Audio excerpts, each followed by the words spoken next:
네, 시청자 여러분 안녕하십니까? 구독자 여러분 안녕하십니까?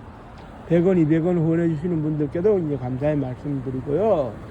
제 구독자가 650명 되는데, 물론 뭐 허수도 존재하겠지만, 그래도 이제 1000명을 돌파하는 것은 어렵지 않을 것으로 이제 보이는 가운데, 조금 이렇게 저 방송을 좀 더 품격 있게 해야 되지 않겠나 하는 그런 생각도 들어가고요. 또 실시로 궁금한 것들을 알려드려야 될 것 같아서 오늘도 방송을 집에 가다 켰는데요. 사실 우리나라 국민들은 그런 그 뭐랄까요, 그런 우익이냐 좌익이냐의 그런 이념 대립에 따른 진영 논리가 있다 보니까 서로 상대방에 대해서 진실이 드러나는 걸 원하지 않아요. 매번 상대방에 대한 흑색선전이 이루어져야 되는데 진실이 이제 드러나 버리면 더 이상 흑색선전을 할 거리가 사라지니까, 흑색선전을 할 거리가 사라지는 것을 원하지 않는다. 그런 측면에서 봤을 때 그 참 이념 대립이 우리가 상당히 깊어요. 그런데 이제 오늘 제가 방송을 하는 것은 이해찬 전 국무총리께서 별세를 하셨기 때문에 추모의 의미를 담아서 이제 방송을 하고자 하는데요.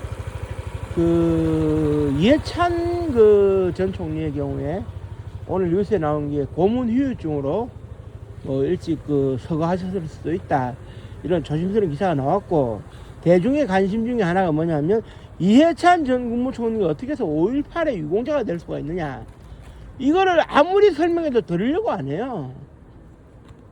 왜냐, 인정하기 싫으니까. 그 부분을 지금부터 말씀을 드릴게요. 1980년 5월달이죠. 광주에서 일어났는데, 여기서 이제 중요한 것은 이렇게는 보실 수가 있을 것 같습니다. 그때 당시 이제 뭐 빨갱이들이나 뭐 이런 토착 공산주의 세력들이 뭐 이제 들고 일어난 거 아니냐는 그런 논란 속에서 어떤 상황이 전개가 되느냐 하면 딱 한 가지인데, 그렇습니다. 보안사의 당시 요원들이 이제 내려가서 그 광주에 있던 기무부대가 505 그 보안부대였거든요. 505 보안부대 김대령인가요? 그 사람이 부대장을 하고 있었는데, 협의를 해보니까 문제는 뭐냐, 광주 시민들의 그러한 반공 정신은 확인이 되더라 이겁니다. 그러니까 이 사람들을 공산당으로 몰 수가 없잖아요. 반공 정신이 확인이 되는데, 그래, 이걸 뒤집어 씌우기 위해서 이제 어떻게 되느냐, 그때 당시에 그 보안사의 대공처장이었던, 그리고 합동수사단장이었던 이학봉 대령이 꾸민 겁니다. 어떻게 꾸몄느냐면, 그때 당시에 이제 제야 인사였던 김대중 씨 그 동교동 집을 방문한 사람들의 방명록을 뒤지다가 그 전남대학교 복학생이 있었어요. 정동년이라고.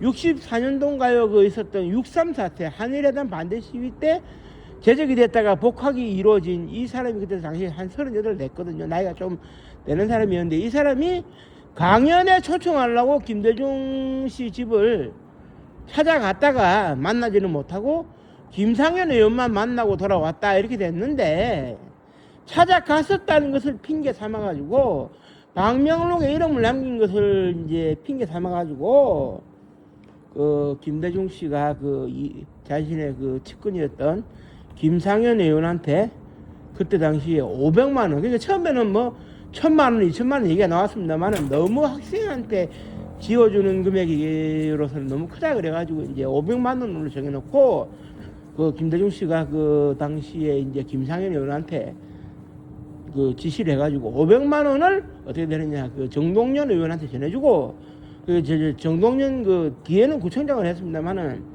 정동년 씨에게 복학생 대표에게 전화해주고, 그래 이제 광주에서 5월달에 시위를 일으키도록 해라. 그래 시위에 대한 배후 조종 혐의로 김대중 씨를 체포하기로 했어요. 김대중 씨를 체포하기로 했는데, 그러니까 이제 쉽게 말해서 이런 거죠. 김대중 씨가 체포되고 난 이후에, 그러니까 5월 17일에서 5월 18일을 넘어가는 00시 01분에 김대중 씨가 체포가 긴급적으로 됐는데, 그 다음날 5월 18일에 광주에서 시끄럽게 시작할 무렵에 김대중 선생님이 이제 서울에서 체포되고 구속됐다. 요 소식이 전해지면서 우리가 또 한 번 당하는 게 아닌가 싶어서 이제 광주에서 좀 더 크게 일어났는데, 이때 이학봉 씨가 이제 어떤 생각을 했느냐면, 김대중 때문에 광주 사람이 들고 일어난 거라면 애시당초에 김대중 씨가 광주 사람들을 그 호응을 시켜가지고 들고 일어나게 만든 것으로 조작을 하자. 그래가지고 김대중 씨 진영에서 이렇게 활발하게 활동을 하고 있던 그런 김대중 씨를 비롯해가지고 이제 김상현 의원이라든지, 그 다음에 그 문제가 되는 아까 방금 말씀드렸던 정동연 씨, 그 다음에 김옥두, 그 저기 하나갑, 권노갑 이런 사람들, 우리가 다 알만한 사람들을 죄다 이제 붙들었어요. 그리고 학생 신분으로서는 그 몇 사람이 그 심재철 씨라든지 서울대 총학생회장인데 심재철 씨도 이제 말려 들어가게 되고, 그리고 대학교를 졸업한 입장이긴 했으나 좀 이렇게 그 나이가 젊었던 그 서른 이해찬 전 국회의원 같은 경우에 이제 붙들 갔거든요. 거기서 엄청난 고문이 자행이 됐어요. 황후 장사가 이겨내기 힘들 정도의 고문이 자행됐다고 이제 김상현 전 의원이 얘기를 했는데, 그 고문의 후유증이 분명히 있을 수가 있습니다. 물론 이제 그 이렇게는 봐야 될 것 같아요. 당시에 전두환 보안사령부에서 집권을 앞두고 있을 때 김대중 씨를 사형으로 엮어넣기 위해서는 광주 문제 가지고는 안 된다. 그래 이제 전환점으로 선포를 한 것이 뭐였냐면, 1973년도에 그 한국민주통일 어쩌고 하는 그 단체가 있어요. 일본의 그 반박정희 단체라고 해가지고 민주화 운동단체인 민단에서 떨어져 나온 바가 있었던 한민통이라고 있었는데, 이 한민통에 김대중 씨가 그 의장은 아니었고 명예의장이었어요. 명예의장. 그러니까 이제 그 곽동희, 배동호 그런 그 저기 김성호라든지 그런 그 당시에 그런 그 배드공파라고 불리는 사람들인데, 이 사람들이 명예의장으로 추대를 했어요. 왜냐하면 의장으로 추대를 하고 싶었는데, 의장 추대를 결정짓는 날에 저기 1974년도 8월 9일 날 그 김대중 씨가 그 이른바 그 도쿄 그 그랜드 팔레스 호텔에서 납치를 당하지 않았습니까? 그래서 한국으로 강제 송환되고 난 이후에 의장직은 실질적으로 활동할 사람에게 이제 물려주기로 하고 명예의장직을 맡긴 바가 있었는데, 이 한민통이라는 단체가 정부의 어거지성 판결에 의해 가지고 1978년도 우리나라에 사법권이 미치지 않는데도 불구하고 일본에 있는 단체를 불법단체로 규정을 지어버렸어요.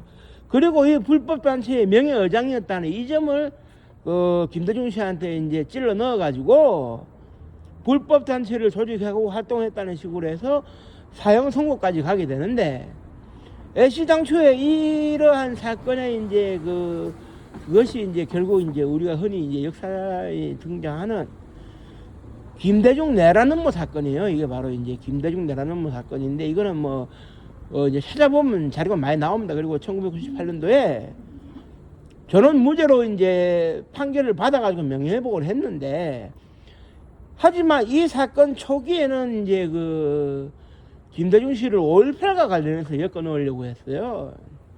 그러다 보니까는 이제 그 5.18 관련해가지고 이 사람들이 사실 처음부터 끝까지 얻어맞은 거거든요. 본 재판과는 다르게. 그러다 보니까는 5.18 관련했다 해가지고 잡혀 들어가가지고 얻어맞고 고문을 당한 바 있는 이해찬 전 총리는 당연히 5.18 유공자가 되는 것이죠. 그런데 이제 그 이해찬 씨의 그런 어두운 과거에 대해 가지고 고문을 당하고 죽기 직전까지 몰려갔던 이러한 상황에 대해서 보수 우익 진영에서는 인정 안 하려고 해요. 광주 민주화 운동 또는 광주 민주화 항쟁이 높은 평가를 받으면 받을수록 이해찬 전 총리의 진정성이 더해지는 게 싫은 거죠. 그러니까는 이제 그 5.18과 관련이 없는데 무슨 뭐 유공자냐는 식으로 몰아붙이는데, 그때 그 5.18 관련해서 이제 그 보안사에 그 서빙구 문실과 그 중앙정보부 그쪽에 남산 분청 이런 데 끌려갔던 사람들은 다 5.18과 관련돼 가지고 끌려갔고 두드려 맞았기 때문에 이제 그 유공자가 되는 겁니다. 사실 그 5.18과 관련돼 가지고는 흑색 선전이 많았고, 그 다음에 가장 대표적으로는 그 저기 극우 보수를 지향하다가 감옥에 잠식한 바 있는 그 군사평론가인가요? 그 육사 22기 출신의 지만원 씨, 그 사람을 예로 들 수가 있는데, 그 사람이 뭐라고 했느냐? 광수라는 표현을 써가지고 광주에 수상한 사람들 해가지고 뭐 1광수, 2광수, 3광수 이런 식으로 그 발표를 했던데, 그 중에 하나 기억나는 게 뭐가 있느냐? 이 사람이 그 이제 5.18 그 현장에서 찍은 사진인데, 이 사람이 누구냐?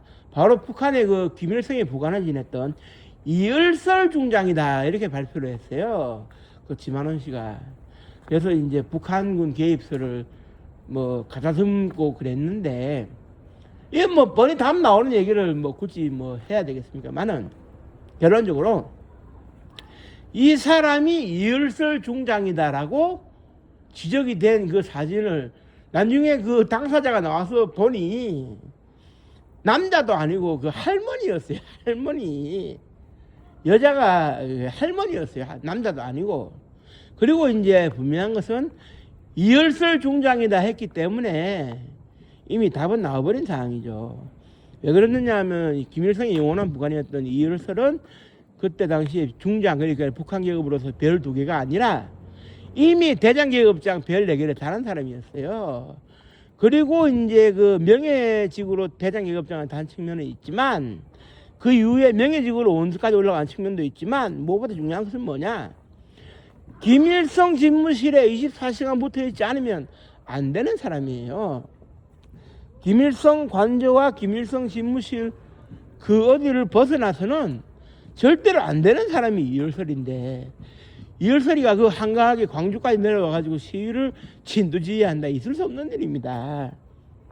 항상 김정일의 직통전화를 먼저 받고 건네주는 역할을 하는 사람이 이율설이고, 아들 김정일조차도 아침에 출근하면 집무실에 들어가면 뭘 하느냐? 아버지 김일성의 집무실 바로 옆에 이열설 대장이 위치를 정위치를 하고 있는지를 늘 확인을 해요. 없으면 난리가 나는 거지.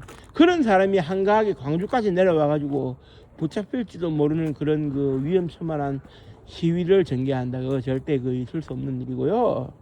뭐 갖다 붙이면 광주에 수상한 사람들, 갖다 붙이면 뭐 광주에 이상한 사람들 뭐 이렇게 되는데, 뭐 절대 그런 거 없고요. 또 여왕 얘기가 나왔으니까 한 가지 더 붙이면, 그 당시에 그 여기 600에서 660명 정도의 그런 그 광주 소요 사태를 더욱더 부추기고 불난집에 기름을 끼얹거나 부채질을 하기 위해서 북한군 특수부대가 뭐 침투했다라는 그 뭐 북한 그 특수부대 요원 뭐 자백 이런 것도 있었지만, 일단은 이렇게 봐야 됩니다. 그 북한군 특수부대 같은 경우에는 어떻게 봐야 되느냐? 첫 번째 그 광주 시민들의 그런 그 뭐라 그래야 됩니까? 반공 정신은 이미 확인이 됐어요.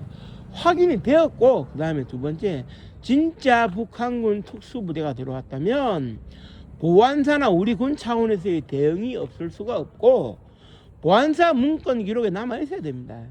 그런데 제가 보안사 그 문건 청문회 때 하고 이럴 때 그 자료로 공개된 걸 다 봤거든요. 절대 그런 거 없었어요. 그 뭐 북한 공산 집단의 그런 그 특수부대 요원들 뭐 하여튼 뭐 그런 사람들에 대해 가지고 이름 한 명 공개된 적은 없습니다. 그러니까 이제 그 광주 사람들을 단체로 뺄갱이로 몰아가기 위한 하나의 수법을 쓰는 거죠. 그러니까 민주화 운동이라고 인정을 하면 전두환 씨가 감옥에 가야 되는 일이기 때문에, 전두환 씨가 감옥에 안 가려면 광주 사람들을 빨갱이로 몰아야 되는 것이지, 김대중 씨를 빨갱이로 몰아야 되는 것이고, 그 더불어서 이해찬 씨 같은 사람도 빨갱이로 몰아버려야 되는 거 아니겠습니까? 그래서 그런 것이지.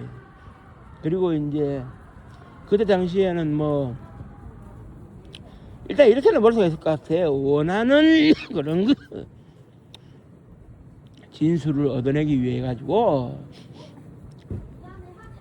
무조건 고문을 하던 시절이었어요. 그리고 이제 어떻게 되느냐 하면은 그 자백은 증거의 여왕이다라는 법조문이 있듯이, 그 뭐라고 해야 될까요? 그 자백을 하면 물론 이제 내가 두드려 맞았다, 가혹행위를 당했다라고 이제 주장을 하면서 그 진술을 뒤엎으면 판사가 체크를 해줘야 되는데 실제로 체크 안 하죠.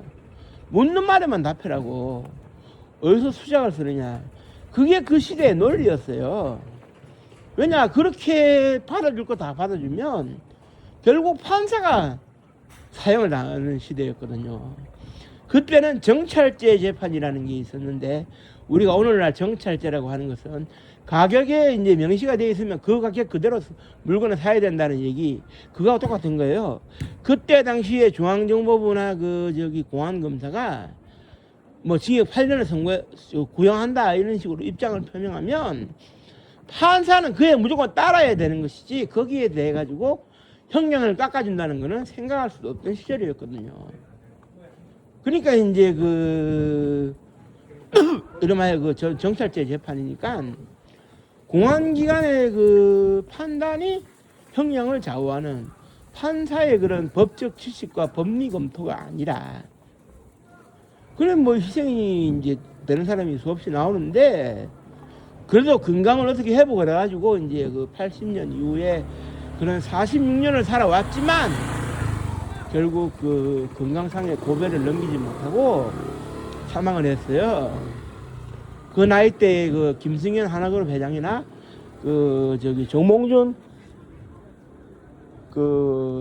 현대 아산재단 이사장, 박근혜 전 대통령, 이덕화 씨 같은 사람들이 아직 건전하게 거뜬하게 살아있는 것과 비교를 하면 결국 고문의 후유증이 언젠가는 찾아오겠지 했는데 찾아오는 겁니다. 그러니까 고문이라고 하는 것 그 자체가 사람의 인생을 일부러 망가뜨리기 위해서 하는 거거든요. 그건 뭐 자기들 기분 좋아라고 하는 게 아니에요. 억지로 없는 사실을 있는 것냥 만들기 위한 수단 플러스 이 사람은 그냥 병신 만들어 버려, 요거거든요. 고문의 의미는 딴 게 없어요. 그렇지 않으면 고문할 이유가 없거든요. 뭐 진술조서 제대로 받아주면은 뭐 고문할 이유가 없겠죠. 물론 오늘 제가 이렇게 방송을 합니다만은 이러한 사실을 확인하는 방송조차도 부정하고자 하는 사람들은 있을 거예요. 이해찬이가 싫으니까. 나는 그거 벗으니까 난 무조건 이해찬이가 싫다 해서 사실을 인정 안 하려고 하는 사람들은 많을 거예요.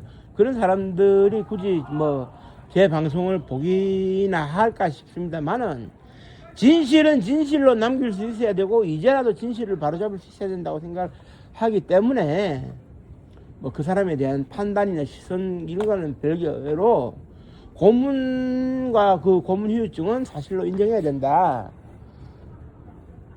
뭐 그런 의미에서 제가 이제 오늘 이제 방송을 했고요. 마지막으로 그래도 우리나라 정치의 큰 권목이었고 7선의 국회의원을 역임했던, 국무총리까지 역임했던 사람으로서 이해찬 전 총리가 돌아가신 거에 대해 가지고는 국민의 한 사람으로서 뭐라 그래야 될까요? 삼가 조의를 표하고요.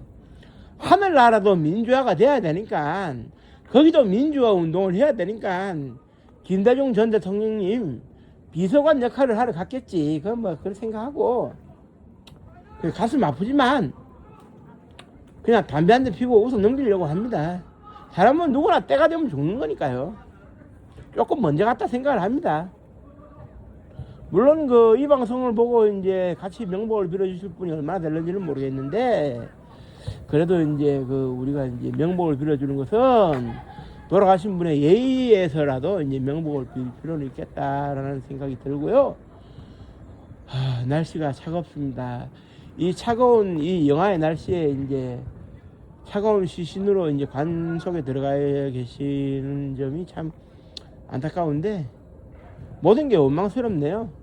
그 옛날로 돌아갈 수 있으면 좋겠지만 그것도 안 되는 것 같고, 이해찬 전 총리의 명복을 빌면서 오늘 방송을 여기서 마치도록 하겠습니다. 시청자 여러분 고맙습니다. 감사합니다.